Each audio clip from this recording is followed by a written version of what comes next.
is called the artistic soul and secular fabric of the Indian Constitution.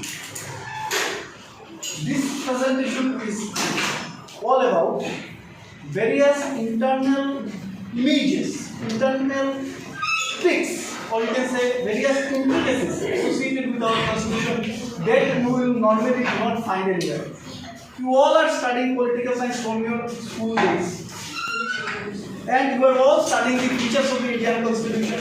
Everything, these are everywhere there. So we are not discussing all these things. But I will try to show you by picture, digital pictures, because I cannot show you the original replica of the original constitution page by page. You will have a glimpse of it.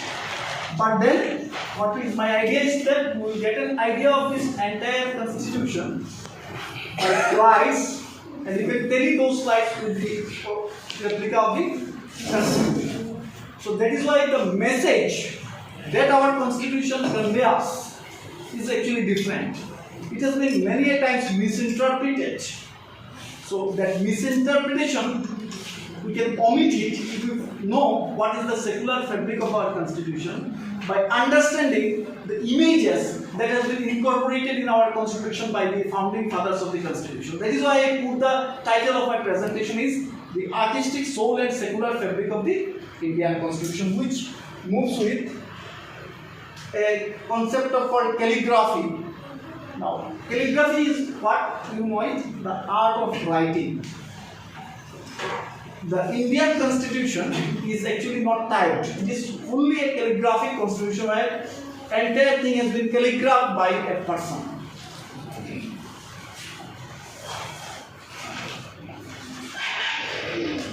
The entire constitution that has been calligraphed by a person is the Prem Bihari Narayan Rayzada. The constitution has been handwritten in English by him, and its Hindi version is by Basant Krishna Vaidya. So he is the person who did not charge a single penny, but written the entire constitution. This is a masterpiece. If you go through his handwriting, you will find it. And then this Dinanath Bhargava, who sketched the national emblem, the lion capital of Ashoka, that with which our constitution starts. And Nandalal Bose is the main architect, the person who decorated this entire constitution with unimaginable pics by handwritten pics. Do you know, when Prem Bihari Narayan Rayzada was writing the constitution, each day he was, there's a group of people who are sending this writing part to Nandalal Bose in Kolkata in Shantiniketan. Then on that page they were decorating. Just imagine how accurate they are. Not a single mistake, word mistake, anything you will find in the original constitution. Now our constitution, if you open up, this is the replica of the original. Its weight is about 4.5 kg. So with this our constitution starts, this main constitution. Now once it starts, you see, the first one that our constitution shows, that is what I have done it, and this is called this picture that I have shown you. You see, the first page of our constitution starts with this. Now, it is written that we can say Shatyaneva Jayate, whose English translation is truth alone prevails. And this has been taken from Munduka Upanishad from Atharva Veda. With that our constitution starts. So our constitution starts with what? Atharva Veda. And our constitution talks about truth alone truth. Why I said this? Because you see, our constitution has been drafted by a constituent assembly. Who is the chairperson of that constituent assembly? That's the drafting committee. That is why I am telling you why B.R. Ambedkar has been misinterpreted. Because he converted into Buddhism in 1956. And he has been always portrayed by a section of Indians that he was anti-Hindu. That is why he was converted into Buddhism. Reasons are many. But without his approval, not a single thing has been done in our constitution. You are that the drafting committee, everything. With the approval of all these things, you see, our constitution starts with what? Veda. That message you don't know, nobody knows. But if you see and go into the details, that message you get it, that it starts with and it says that truth. Truth is the ultimate. Any religion you go, truth is the ultimate virtue. That is why it says that truth alone true. And then you know that our constitution starts with preamble. And that is how preamble is decorated, you see. Elephant, horse, lion, and another horse, tiger. So 4 animals were portrayed here. And you see, you have, from your childhood you are studying what? We the people of India. But you see how they have decorated, everything has a meaning. How you see, flora and fauna.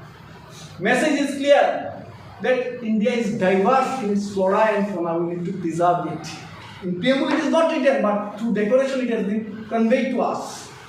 Like that way it has been done, and this is the person, Behar Ramana or Sina, who designed and decorated the preamble page, including intricate patterns, with artistic explanation, and all this justice liberty in our subject we are studying. So this is there. So these aspects, I don't think you have ever heard his name. Have you heard it? No, you see. Only you know Ambedkar, only you know others. Have you ever heard the name of B.N. Rao? Benupal Rao? Do you know he is the real person who framed the constitution? Not even Ambedkar. He is, even Ambedkar acknowledged him. If you see the writings of that, the master who has prepared our constitution is B.N. Rao. He is the constitutional advisor. After that, Ambedkar put it in the drafting committee. It was discussed, debated. Ambedkar gave his comments. Everything is done. Finally, it came to be. But draft was actually made by B.N. Rao. Now I will, because I will to move early because it's already, just I will put forward it so that you can see. I will not explain everything. How many parts are there in our constitution? 22 parts. 22 parts. 22 parts. But many books written 25 parts now. See, Google 25 parts is now. Because now it is 25. Tell me, that is why I asked this question. Initially 22, now? 25. Now? 25. See the constitution 22, not 25. And why 25? These things you need to know. 22 parts it has, even today it is 22 parts. Parts are added there. So part 4A. A is added with part 4. It is not a separate chapter. It is not a separate part. Part 4 is added with part 4A is added with part 4. So 22 parts it has. Some books without understanding writing 25 parts. Are you getting a point? Then what are the other parts? Part 9 you go. Part 9, Part 9A, Part 9B. So what are part you go? A, B are udhar part 4A. 22 plus 3, 25. Getting 25? You see, this is the calculation. Now, you see, why I am saying that this part 1 is started with very iconic symbol. It is called Jubilee symbol, bull symbol. I am not going into the debate. There is a lot of articles made on. I am not just to see the decoration and the first chapter. Lot of things I can say, but just omitting it. I am moving it fast so that this, you see, our citizenship, second chapter. By the way, we are revising our chapter. Second chapter, citizenship, which talks about Vedic period. And Vedic period starts with Vedic ashram, which we popularly call Gurukul, which is no longer there. Some institutions are trying up with Gurukul. And you see, this is calligraphic handwriting. This is called calligraphy. How beautiful handwriting. Everything is handwriting, handwritten. So, citizenship, which is represented by Vedic period. Then fundamental rights is very interesting. Seen from the Ramayana, conquest of Lanka and recovery of Sita by Rama. Don't think that these words what I have written. These words are written in Constitution. I have taken from the Constitution. Nothing is mine here. Only decoration part is mine. Slides are mine. But everything is there, and she also helped me, Sharda also helped me to get all these pictures from this book, and then we compiled it. So, this conquest of Lanka and recovery of Sita by Rama is written in the Constitution itself, and that is there. Why fundamental rights? Because fundamental rights are for liberate us, to enjoy our freedom of speech and expression. So that when Lanka got defeated, the people of Lanka did not become what? Slaves. They got their freedom of speech and expression. So all these things related here. I am moving ahead, just quoting, and this one I will explain and then I will move forward. Part 4 is directive principles of state policy. What is written? Epic period. Seen from the Mahabharata, Sri Krishna propagating Vidatu, Arjuna. Gita to Arjuna. Why? You see. This is the picture. Because directive principle is for what? Tell me, students of political science. Directive principle is for what? To? Social and economic. No, these are kinds. What is the meaning of directive principle? For why directive principle has been added? One line answer. To? Welfare. No. The commandments are written. To? The commandments are written. Commandments? The simple line is tough nahi hai. Just one line. Directive principles aims at? He had created just society. No. Welfare state. Welfare state. You have studied directive principles and you have? Yes. Directive principles of state. To provide a direction to the state. Directions to the? Direction to the state how to conduct it. You are very close to it. It's simply, you see, answer is lies in the name itself. Directive principles of state policy. Constitution have given direction to the state. These are the guidelines you have to follow for over the period of time. Guidelines given. You are saying commandments. The same thing words will be used, but it's a strict guideline given to the government that you do it. You may do it in one day. Are directive principles mandatory or not mandatory? So it is up to the government. That is why Uniform Civil Code, morning a question was there, Uniform Civil Code, though it is clearly mentioned under Article 44 of the Indian Constitution, but it is not yet implemented because it is up to the whims and aspirations of the government. But it is decorated by why? You know, this scene from Mahabharata, because Arjuna was advised by Krishna that how to defeat Adharma. A kind of instructions given. So kind of instruction given to the state by the constitution. That is how I relate it. Then you, as I said, part 4, uske andar hi hai part 4. We are moving toward union. Union is represented by Mohenjo-daro period. That is Nanda period. Seen from Gautam Buddha. Hindu gaya, abhi to Gautam Buddha ka period aaya. States, part 6, by Nanda period, seen from Mahavir, Jain Dharma. Buddha Dharma, Jain Dharma. Part 7. Now part 7 is deleted, no longer it exists. But when it was there, Mauryan period, where the Emperor Ashoka was spreading Buddhism in India and abroad. That scene has been taken, but part 7 has been deleted now. Part 8, that is called Union Territories, which has been represented by Gupta period, where the development in different phases, there have been Gupta art and sculpture developed in Gupta period, that has been represented. Part 9, actually part 9 when you say, this part has been omitted by 7th Amendment Act 1970, it is no longer exist. After that what happened? Part 9 mein amendment okay, naya cheez aa gaya, what is that? Part 9, the panchayats, part 9 the municipalities, and part 9 the cooperative societies, don't you know? Cooperative societies is under part 9B, it may come in next any exam. Cooperative society is added under which part? You said it is not a part, but it is added under part 9B. Part 10, the scheduled and tribal areas, which has been represented by again Gupta period and where the ancient Nalanda University has been depicted here. So ancient educational aspects have been highlighted here. Okay. Relations between union and states, what Sushmita ji was talking about, medieval period seen from Christian sculpture, very reputed Christian sculptures are there, that has been added. Finance, property, medieval period, image of Nataraja, it is very important. Nataraja is an Indian icon symbol. A very interesting thing let me share you. Because you know that those people who follow Marxism and others, they do not believe in such kind of things, they have their own belief system. But one of the great architect of Indian Marxism is called Nambudipal. Have you heard his name? Nambudipal from Kerala.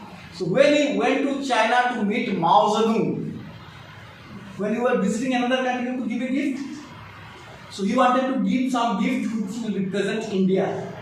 Being a communist, he gifted Nataraja to Mao Zedong.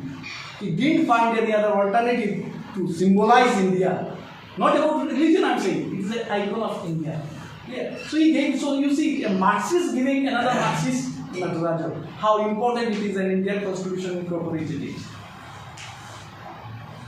Part 13, seen from Mahabalipuram sculpture, that has been Bhagirath, Ganga Janchita, Bhagirath spinach and descent of Ganga. That has been also depicted here, you see, by artists. Services under the Union and State, Muslim period. The portrait of Akbar with Mughal architecture. So Islam has also been because Akbar formulated another religion during that time, Dinay life. So that has been not mentioned, but in an Akbar image and other things have been portrayed here. Muslim period, again, you have got a chance. Portraits of Shivaji during Muslim period, portraits of Shivaji and Guru Gobind Singh, two icons. Their images are displayed.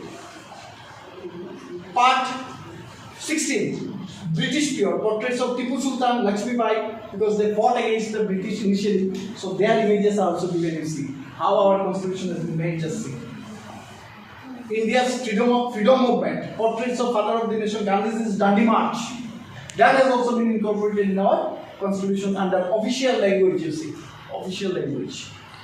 Now, this is very interesting. Before conclusion, almost to last part we are coming.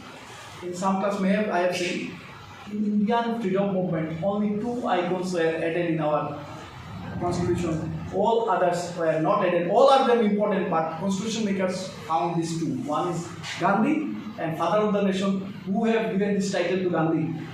Netaji. And Gandhi in return, last part, called him as patriot of patriots.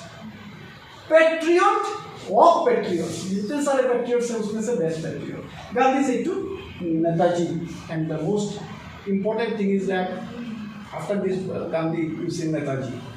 It's only for Netaji Subhash Chandra Bose and other patriots trying to liberate Mother India from outside India. That is written in, not I have written in Constitution. You see Netaji saluting the flag. That has been incorporated. So you just see how our Indian Constitution has incorporated those icons of Indian freedom movement.